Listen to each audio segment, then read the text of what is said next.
Hello students, मैंने अनेक वर्षों तक अध्यापन के क्षेत्र में कार्य किया है। रसायन शास्त्र, केमिस्ट्री को पढ़ाया है 9, 10, 11, 12 के बच्चों को, और 1988 से ये सफ़र शुरू हुआ था।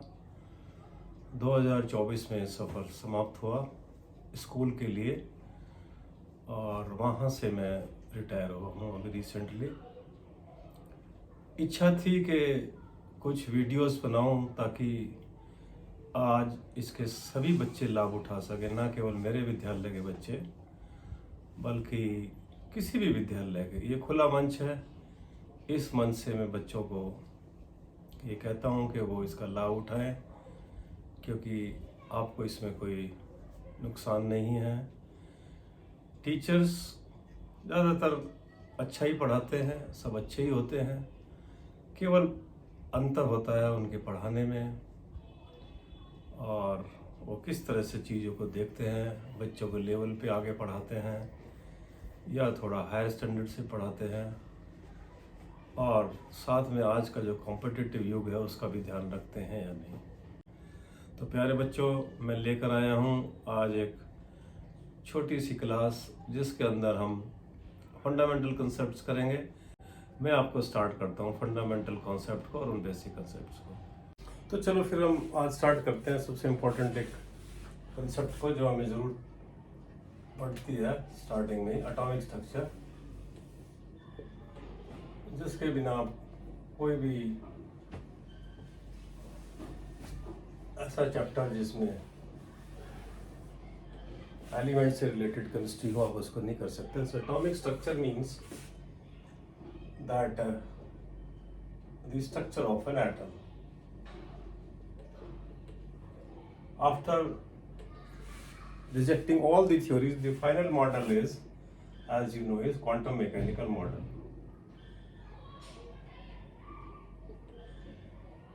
The quantum mechanical model of atom is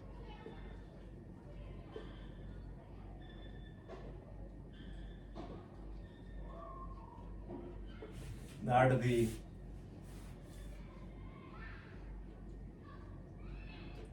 description of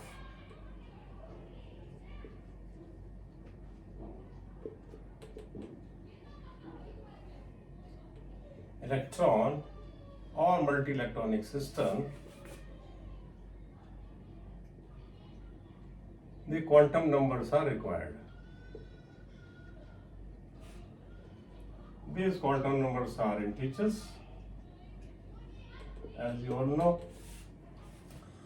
और इन क्वांटम नंबर्स में प्रिंसिपल क्वांटम नंबर जो है वो हमें बताता है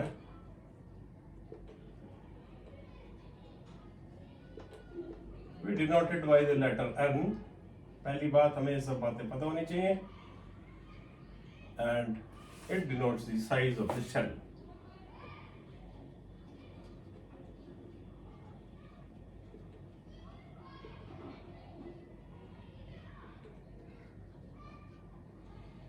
Shell means where the electron revolves or spins or resides, you can say.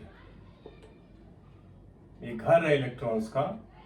जैसे सबसे पहले एक बच्चा स्कूल में आता है, हम बात करेंगे अभी इसके बारे में, size of the shell and energy of the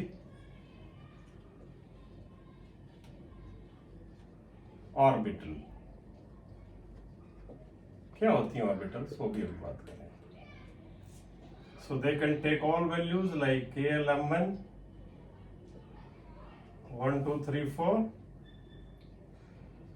and can have the values like 1, 2, 3, 4, but never 0 or negative.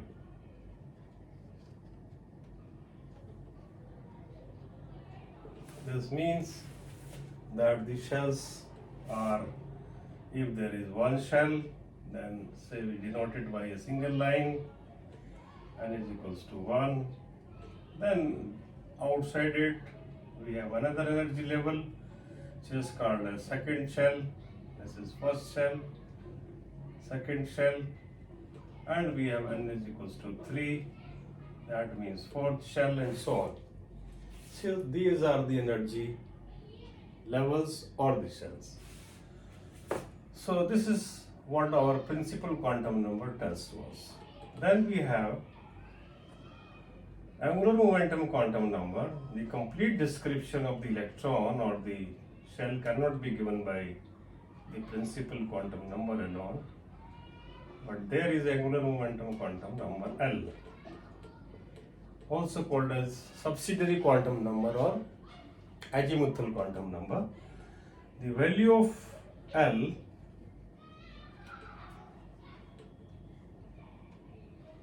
can be anything from 0 to n minus 1. ये आप ध्यान रखेंगे कि वो 0 से स्टार्ट होकर up to n minus 1 value रहेंगी, यानी n इज इक्वल्स टू 1 यदि किसी की वैल्यू है तो उसके लिए L की वैल्यू क्या रहेगी, 0 value, only 1.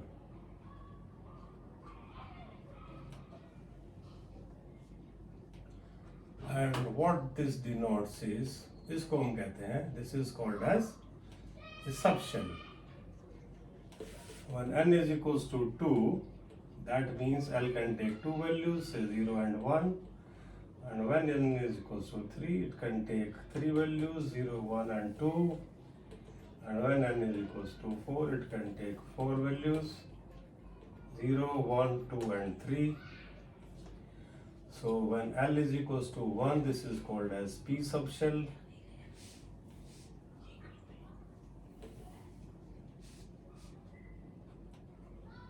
And when this is L is equals to 2, means a D subshell. And when L is 3, it means F subshell. ये इस तरीके से हमें पता चल जाता है कि हम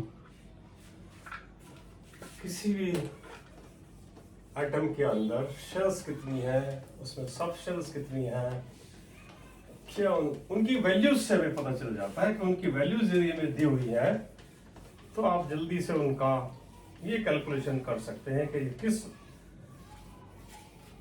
सब शेल की बात कर रहे हैं. लेकिन अभी ऑर्बिटल का जिक्र यहाँ पर नहीं है, तो एक तीसरा क्वांटम नंबर होता है magnetic quantum number. Magnetic quantum number बताता है हमें ml द ओरिएंटेशन, क्योंकि जो इलेक्ट्रॉन्स होते हैं they have orientations in different directions.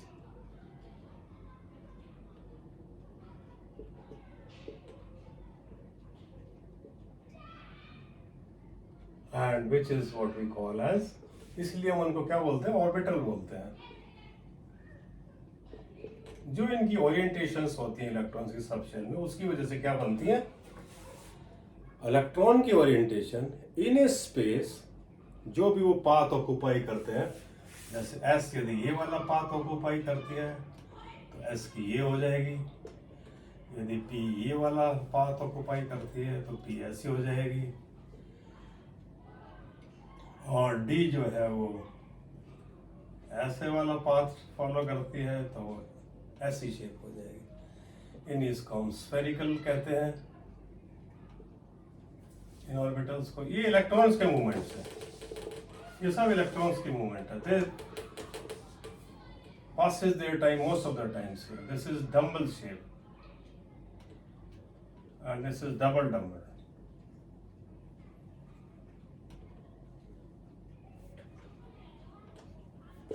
So magnetic quantum numbers give the orientation of the electrons and that they are called as orbitals. So we say that the value of m is equals to the values of L from minus L to plus L. यानी कि ये जो हमारा angular momentum quantum number है उसकी minus L से plus L value तक हो सकता है, और टोटल वैल्यूज इसकी कितनी हो सकती है, 12 प्लस 1. यदि आप ml को देखेंगे तो डिपेंड्स ऑन, इस पर निर्भर करता है. ऑफ कोर्स जब minus L two plus L लिख दिया तो L के ऊपर निर्भर करता है. यदि L हमारा 0 है तो ml क्या होगा, अब minus L two plus L तो जीरो ही होगा, लेकिन यदि एल हमारा 1 है तो एम एल की वैल्यू क्या होगी, minus L minus 1 0 and plus 1। तो ये क्या हुआ, 1 का मतलब पी सब शेल था, यानी कि इसने और स्पेसिफाई कर दिया थोड़ा सा, हमें ये बता दिया कि पी सब शेल के अंदर कितनी ऑर्बिटल होती है, 1 2 एंड 3। यानी इसको बोलते हैं मान लो पी एक्स, इसको बोल सकते हैं पी वाई, इसको बोल सकते हैं पी जेड। यानी कि ये इस तरीके से स्पेशल मूवमेंट है इलेक्ट्रॉन्स की along x axis, along y axis, along z axis in the space coordinates। Space coordinates के अंदर उनकी मूवमेंट्स हैं इलेक्ट्रॉन्स की, तो उन्हीं को हम डंबल शेप्ड उनकी मूवमेंट्स कहते हैं, तो उनको P X P Y P. ऐसे यदि एल इज इक्वल टू 2 है, यानी कुल मिला के कहने का मतलब है कि पी सब शेल में 3 ऑर्बिटल्स होंगी और एल इज इक्वल टू 2 है हमारा, तो एम एल की वैल्यू कितनी हो जाएगी, -2 -1 0 +1 एंड +2, क्योंकि इसने बताया हमें -L to +L। Total values देखिए, 2 to the 4 + 1 5 values. That means 2 का मतलब क्या था, डी सबशेल। डी सबशेल में कितनी ऑर्बिटल्स हो गई, 5 ऑर्बिटल्स। तो यहाँ से हमें ये भी पता चल रहा है कि हर एक सबशेल में ऑर्बिटल्स कितनी होती हैं। अब यदि L की वैल्यू 3 हो जाएगी, क्योंकि हमें ये चारों ही पता होनी चाहिए, F सबशेल कहते हो, तो ml की वैल्यू कितनी हो जाएगी, -3 to +3, और वो कितनी हो जाएगी 7। तो यानी उसमें कितनी ऑर्बिटल्स होती हैं, 7 ऑर्बिटल्स। अब आपको इसमें कोई भी गलती नहीं। Now we have just one more that complete picture of the quantum numbers and the electronic motion can be given by one more quantum number called as spin quantum number, which is called as ms.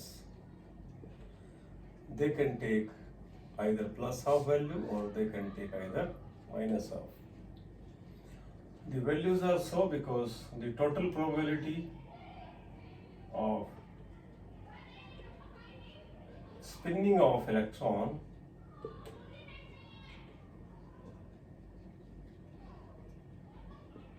दो तरह की spin motions हो सकती हैं, am I clear? The electron spins on its own axis also, either like this or like this. That means if ये वाला है clockwise और ये है anti clockwise.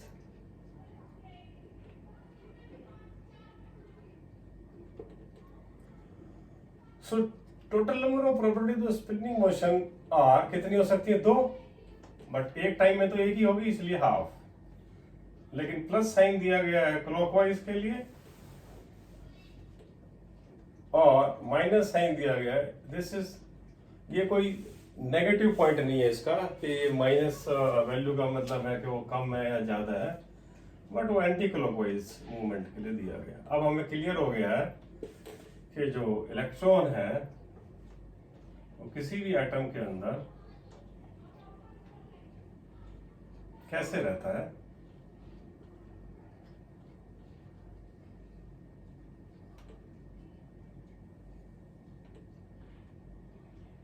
It's just like, say, the principal of the school. He comes in the school and mostly where he resides, वो अपने office में ज़्यादातर मिलेगा, है ना। School principal maximum time office में होगा, तो वो हमारा क्या हो गया उसका, जैसे वो school is like a shell, कि वो अपने शेल में आ गया, एंटर्ड इनटू द सेल। उसके बाद वो कहां पर चला गया, अपने ऑफिस में चला गया। तो ऑफिस क्या है उसका, सब शेल हो गया। अब उस सब शेल में वो कहां पर फ्रीक्वेंटली मूव कर सकता है, वो क्लासरूम्स में जाएंगे, कई बार क्लासरूम्स को स्टडी करने के लिए, तो वो ऑर्बिटल्स हो जाएंगे कि वो अपना टाइम कहाँ स्पेंड करते हैं। तो यू कैन से कि ये इसी तरीके से है कि जैसे एक आदमी अपना मैक्सिमम टाइम जहाँ स्पेंड करता है और वो किसी अलग अलग जगह पे रहता है, क्योंकि एक जगह तो रहेगा नहीं, तो इसे इलेक्ट्रॉन का भी ठीक इसी तरीके से है कि इलेक्ट्रॉन जब आता है तो वो एक पर्टिकुलर शेल में होता है, उस शेल के अंदर सब शेल में हो सकता है, सब शेल से ऑर्बिटल्स में हो सकता है, और उनकी इस तरीके की मोशंस होंगी। तो ये सारी चीज़ें आपको इस तरीके से कंपेयर करके साधारण चीज़ों से समझ लेनी चाहिए। और हम इसके बारे में ये बता सकते हैं कि जब हम इसको फिल करते हैं किसी भी एटम के अंदर,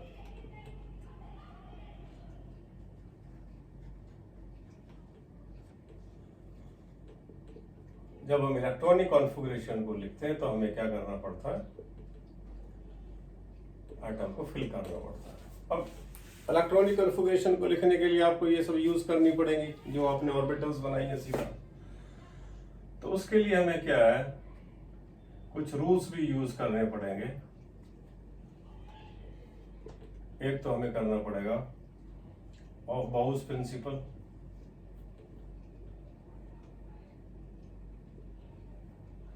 इसमें N orbital of lower energy will be filled first, यानी कि जिस ऑर्बिटल की एनर्जी कम है वो पहले भरी जाएगी एंड सो ऑन। खाली नंबर से नहीं देखना आपने। तो 1s की सबसे कम होती है तो 1s सबसे पहले भरी जाएगी, उसके बाद 2s की भरी जाती है, देन 2p की, और इसी तरीके से फिर ये 3s, 3p, 4s, 3d, 4p। आपको ये पूरी सीक्वेंस मेमोराइज करनी पड़ेगी, क्योंकि जब भी आप इलेक्ट्रॉन्स को फिल करेंगे, आगे एक चैप्टर हमने पढ़ना है डी एंड एफ ब्लॉक और कोऑर्डिनेशन, 2 चैप्टर से इसके ऊपर डिपेंड करते हैं। तो आप इसको छोड़ नहीं सकते किसी भी कॉस्ट पे, और आपको ये पूरी रूल्स आनी ही आनी चाहिए। बस यहाँ तक यदि हम कर ले तो हमारा काम चल जाएगा। आप देख रहे हैं कि बाकी तो 1s, 2s, 2p, 3s, 3p सही चल रहा है, लेकिन यहाँ 3d नहीं आया। 3d 4s के बाद आया, क्योंकि इसकी एनर्जी कम होती होगी, तो उन्होंने एक्सपेरिमेंट वगैरह करके सब कुछ यहाँ पे रखा है। और उसके बाद 4p, ठीक ऐसे ही जो 4d है वो 4s 4p के साथ नहीं आया, वो 5s के बाद आया है, और ऐसे ही 4f जो है वो 6s के भी बाद आया है। तो इसका मतलब उसकी एनर्जी और भी ज़्यादा होगी। तो इस चीज़ को याद रखने के लिए हमें क्या करना पड़ेगा, एक और रूल याद करना पड़ेगा, इसको हम कहते हैं n+l रूल, कि because only the value of n and this shell and subshell does not governs। तो ये दोनों चीजें मिला के गवर्न करती हैं। तो मिला के कैसे गवर्न करेंगी, जैसे ये किसी की भी वैल्यू n है तो 1s की वैल्यू है। हम सीधी बात करते हैं अपनी 3d की और 4s की बात करते हैं, क्योंकि 4p की बात करते हैं, क्योंकि यहाँ पर 3d की एनर्जी 4p से कम है और वो होनी चाहिए 3p के। तो what we have found is इनकी वैल्यू, क्योंकि d की वैल्यू कितनी थी, 2 थी, तो ये 5 हो जाती है, और ये 4 + 1 थी तो ये भी 5 हो जाती है। लेकिन यहाँ पर n इज, जिसका कम होगा 3 इज लोअर देन, सो जिसका n लेसर द n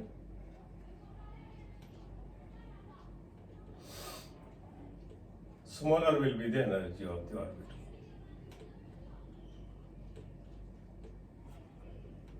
ये आपको ध्यान रखना पड़ेगा, और इसी के आधार पे आप इसको यहाँ करेंगे। नहीं तो 4s की एनर्जी आप देख लेंगे कि 4s से ज़्यादा क्यों हुई, क्योंकि ये 4 + 0 है तो ये 4 है, और यहाँ पे आप देखेंगे 5 है तो 5 is greater than 4। You can say 3d energy is greater than 4s and 3d energy is less than 4p। ये चीजें आप समझ लेंगे। क्लियर, समझ में आया? Any question? क्वेश्चन ये है कि देखो मैं ये बता रहा हूं कि वैसे तो 1s 2s 2p 3s 3p फिर 3d, तो 3d आना चाहिए, लेकिन वो आया 4s के बाद। तो हम बता रहे हैं कि ये शेल और सब शेल दोनों की एनर्जी को मिलाने के बाद चेक किया जाता है। इसको जब दोनों की एनर्जी को चेक करेंगे तो उनकी वैल्यूज देखी जाती हैं। जैसे 3D और 4P को जब कंपेयर किया तो जब दोनों की वैल्यू समान आ गई तब तो हमें बताया गया कि इनमें फिर n की कंपेयर कर लो। आज के लिए हम इतना ही रखेंगे और आगे हम इसी क्लास को कंटिन्यू करेंगे, और जब तक पूरा एटॉमिक स्ट्रक्चर आपको क्लियर नहीं जाएगा, इलेक्ट्रॉनिक कन्फिगरेशन कैसे लिखते हैं, इलेक्ट्रॉनिक कन्फिगरेशन कैसे यूज करते हैं, पीरियोडिक टेबल इससे कैसे रिलेटेड है, हम D&F ब्लॉक को स्टार्ट नहीं करेंगे। तो D&F ब्लॉक स्टार्ट करेंगे, फिर कोऑर्डिनेशन कंपाउंड्स आपको पढ़ाएंगे। Thank you very much. यदि आप चाहते हैं कि मैं आपकी क्लासेस इसी तरीके से लेता रहूं सरल शब्दों में और आपको समझ आ रहा है, तो आप मुझे इनकरेज करने के लिए थोड़े लाइक्स भेजिए, मुझे थोड़ा सब्सक्राइब करिए, ताकि मुझे और उत्साह मिले और मैं उत्साह में ज़्यादा से ज़्यादा अच्छी अपनी ये वीडियोस बना पाऊँ।